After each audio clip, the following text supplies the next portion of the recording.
Friends, Aditya 999 max ఈ movie పట్టాలెక్కబోతోంది. Director అయితే fix అయ్యారు. ఈ విషయం గురించి ఈ వీడియోలో మాట్లాడుకుందాం. దానికంటే ముందు ఈ వీడియో మీకు నచ్చినట్లయితే లైక్ కొట్టి షేర్ చేయండి.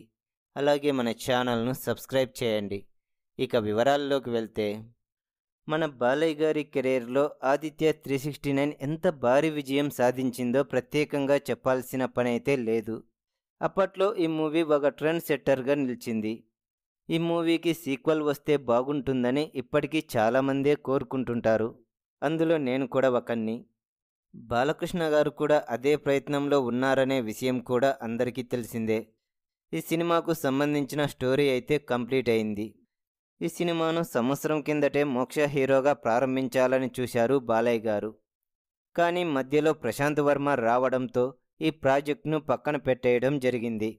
ఇప్పుడు మళ్ళీ ఈ ప్రాజెక్టు పనులు ప్రారంభమైనట్లు తెలుస్తోంది. ఈ సినిమాకు దర్శకునిగా క్రిస్ను కన్ఫర్మ్ చేశారట బాలయ్య గారు. గతంలో క్రిస్ డైరెక్షన్లో బాలయ్య గారు గౌతమిపుత్ర శాతకర్ణి మూవీ చేశారు. అందువల్ల క్రిస్ వర్క్ ఎలా ఉంటుందో బాలయ్య గారికి బాగా తెలుసు. ఈ నేపథ్యంలోనే ఈ ప్రాజెక్టును క్రిస్కు అప్పగించినట్లు తెలుస్తోంది. ప్రస్తుతానికి ఘాటి సినిమా పనుల్లో బిజీగా ఉన్నాడు ఈ డైరెక్టర్. ఈ సినిమా రిలీజ్ అయిన వెంటనే ఆదిత్య 999 మ్యాక్స్ పనులు చేపట్టబోతున్నాడు. ఇక ఈ మూవీలో నందమూరి మోక్షజ్ఞ హీరోగా నటిస్తుంటే బాలయ్య గారు ఒక స్పెషల్ పాత్రలో కనిపించబోతున్నారట.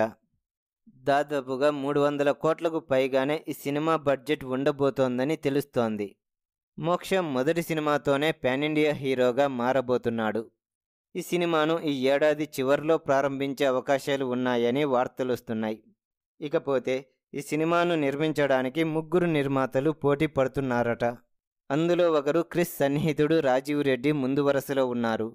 మరి బాలయ్య గారు ఈ సినిమా నిర్మాణ వ్యవహారాలను ఎవరికి అప్పగిస్తారో చూడాలి.